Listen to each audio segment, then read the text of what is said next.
Shut up and sit down. आगे देखिए 5.3 functions of statistics. आइए हम लोग देखते हैं कि जो स्टैटिस्टिक्स है इसका फंक्शन, इसका कार्य क्या है। Main functions of statistics are given below. Statistics simplifies complex data.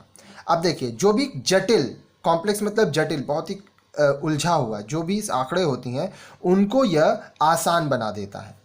With the help of statistics, a mass of data can be presented in such a manner that they become easy to understand.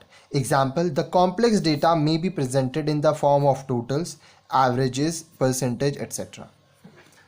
अब देखिए बहुत जटिल जो आंकड़े होते हैं, आप लोग के हिसाब से बताता हूँ। मान लीजिए एक स्कूल है, स्कूल का नाम है ज्ञान कक्ष, ठीक है। अब इसमें क्लास 1 से लेके 12 तक बच्चे पढ़ते हैं। हर एक क्लास में 100 बच्चे हैं, तो 12 क्लास तक में कितना हो गया, 1200 स्टूडेंट, ठीक है। अब ये जो 1200 स्टूडेंट है ये लोग का वीकली टेस्ट होता है, ठीक है।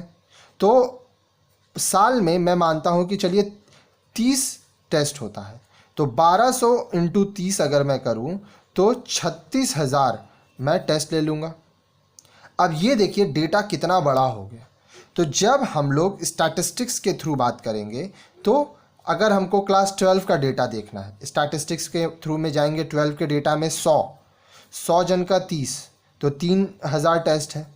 अब मान लीजिए मुझे सिर्फ पर्टिकुलर कोई एक वीक का टेस्ट चाहिए, वीक नंबर मान लीजिए 25, तो मैं 25th वीक में जाऊंगा, वहाँ पे मुझे सिर्फ 100 टेस्ट मिलेगा। तो स्टैटिस्टिक्स क्या करता है, आपके डेटा जो आपको प्रोडक्ट दे रहा है, जो आपके सामने आंकड़े आ रहे हैं, उससे आप आसानी से बहुत बड़े बड़े जो आंकड़े हैं उनको आप समझ पाओगे।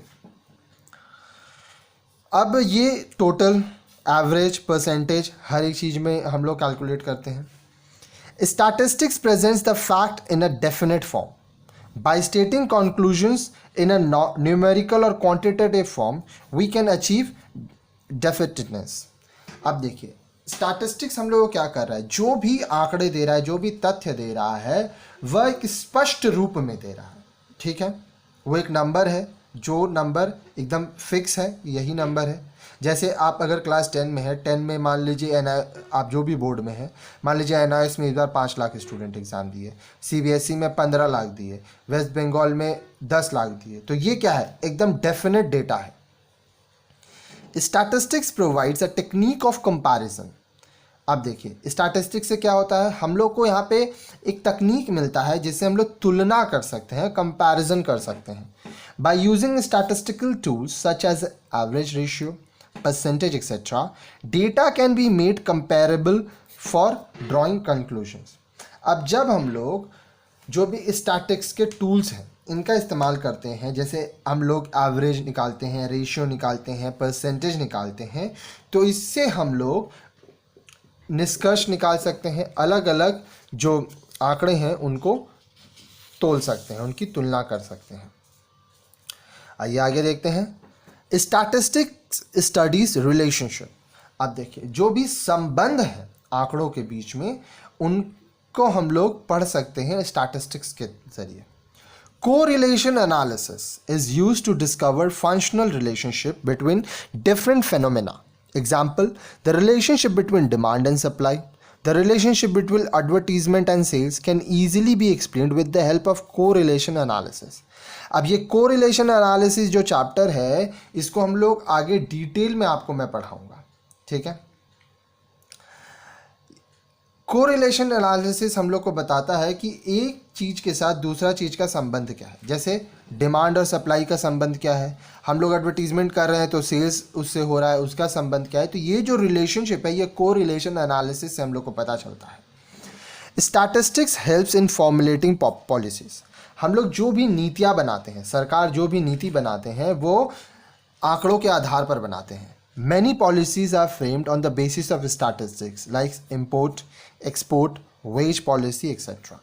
कितना आयात होगा, कितना निर्यात होगा, जो भी लोग काम करते हैं, मजदूरी नीति वो क्या होगी, ये सब चीज़ हम लोग ध्यान देंगे। किस चीज़ के ऊपर आधार रख के, हम लोग ये स्टैटिस्टिक्स के ऊपर देखेंगे। Statistics helps in forecasting. हम लोग अनुमान लगा सकते हैं, भविष्यवाणी कर सकते हैं. The future behavior of phenomena such as market situation for the future in predicted on the basis of available statistics of past and present. अब देखिए बाजार आगे कैसा रहेगा, ये हम लोग इसकी भविष्यवाणी कर सकते हैं स्टैटिस्टिक्स को देख के. उदाहरण के रूप में मान लीजिए क्रिसमस आने वाला है, तो क्रिसमस सीज़न में कुछ पर्टिकुलर प्रोडक्ट है जिनका डिमांड बढ़ेगा. तो ये कैसे आपको पता चल रहा है, ये आपको स्टैटिस्टिक्स से पता चल रहा है. यही चीज़ अगर दिवाली आएगा, यही चीज़ अगर ईद आएगा, अलग अलग फंक्शंस में, शादी का सीज़न रहा, बर्थडे का सीज़न रहा, तो किस समय पे क्या डिमांड रहेगा वो सब आपको स्टैटिस्टिक्स से पता चलता है. Statistics helps to test and formulate theories. अब देखिए जब हम लोग स्टैटिस्टिक्स की बात कर रहे हैं तो यहाँ पे जो अलग अलग सिद्धांत हैं हम लोग ये जांच सकते हैं कि वो कैसा है, उसको लागू कर सकते हैं. Statistical data and techniques are useful while testing theories. Example, whether increase in demand affects the price can be tested by collecting comparing relevant data. अब देखिए अलग अलग जो हम लोग के आंकड़े होंगे, मान लीजिए डिमांड बढ़ रहा है, ठीक है, तो क्या इससे जो प्राइस है उस पर कुछ बदलाव आया? अगर प्राइस हम लोग कम करते हैं और डिमांड क्या बढ़ रहा है, प्राइस बढ़ाते हैं, तो क्या डिमांड घट रहा है? कुछ ऐसे भी प्रोडक्ट होते हैं जिनकी प्राइस बढ़ भी जाएगी, जैसे मेडिसिन, प्राइस बढ़ भी गया तो भी आपको लेना ही पड़ेगा. लेकिन अगर प्राइस कम हो गया तो ऐसा नहीं है कि आप ज़्यादा दवा ले लेंगे. कुछ प्रोडक्ट ऐसा होता है प्राइस बढ़ जाएगा तो आप बोलोगे ठीक है. मान लीजिए चावल, किसी एक प्रकार का चावल का दाम बढ़ गया तो आपको अगर नहीं ले पा रहे हो तो आप दूसरा प्रकार का चावल ले सकते हो. लेकिन अलग अलग प्रोडक्ट का अलग अलग रिलेशनशिप अलग होता है. तो आप ये सब चीज़ स्टैटिस्टिक्स से कंपेयर कर सकते हैं.